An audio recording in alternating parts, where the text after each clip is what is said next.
या फिर कहीं रुपया पैसा अटक गया हो, नहीं निकल रहा हो, किसी व्यक्ति से कोई काम करवाना है, वो काम नहीं कर रहा, कोई फाइल आगे नहीं बढ़ रही है, कोई कार्य अटक रहा है, तो एक जल के पात्र में जल भरकर 5 बेलपत्री शिव जी को समर्पित कर कुंदकेश्वर महादेव का नाम लेकर एक सफेद पुष्प बेलपत्री के ऊपर जो शिव जी को चढ़ाई है उस पर समर्पित कर जल जो लेकर गए हो, अपनी उस कामना को कर कि मेरा ये कार्य अटक रहा है, ये कार्य नहीं हो रहा, कुंदकेश्वर महादेव का नाम लेकर धीरे धीरे जल की धार चढ़ाइए। और एक बात हमेशा याद रखना, फिर निवेदन कर रहे हैं, अच्छे से समझ लेना, शंकर जी पर जब जल चढ़ता है, शिव जी का जब अभिषेक होता है, शंकर जी पर जब जल चढ़ाया जाता है, दूध चढ़ाओ, जल चढ़ाओ, कुछ भी चढ़ाओ, पर एक बात का स्मरण अपने जीवन में होना कि इतने ऊपर से मत चढ़ाना कि जल चढ़े और छींटे आपके ऊपर। बहुत ध्यान दीजिएगा।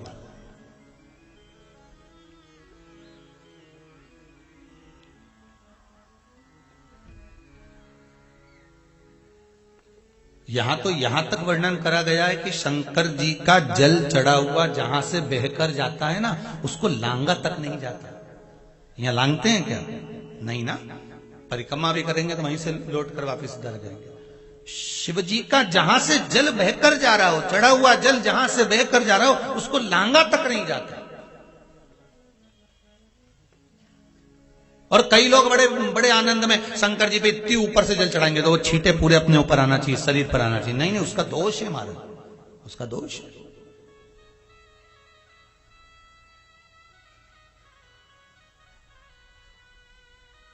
शिव जी को अगर आप जल चढ़ा रहे हो, जैसे आप भगवान को अगर जल चढ़ाओ, दूध चढ़ाओ, तो मान लो अगर जैसे एक सरल भाषा में समझ लो और अच्छे से, कि जैसे ये शिवलिंग है शंकर जी का, ये शिवलिंग है, और आप जल चढ़ा रहे हो तो इतनी ऊपर से छोड़ोगे तो पानी का छींटा तो अपने ऊपर आएगा, पर वही जल, वही दूध, वही सामग्री आप शिवलिंग से थोड़ी सी दूरी बनाकर अगर आप समर्पित करेंगे तो बाबा उसको स्वीकार भी करता है और आनंद की अनुभूति भी होती है, कार्य में सिद्धता भी आती है,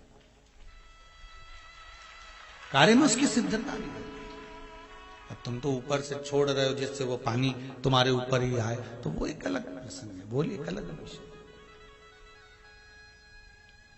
बहुत ध्यान देना महाराज, भगवान को कभी भी कोई भी सामग्री, जैसे भगवान के मंदिर में अगर फूल चढ़ाने जा रहे हो, भगवान के मंदिर में अगर पुष्प समर्पित करने जा रहे हो, तो फूल का मुख अपनी ओर नहीं होना चाहिए। फूल का मुख कहां पर होना चाहिए? जम के बोलो जरा, भगवान की ओर।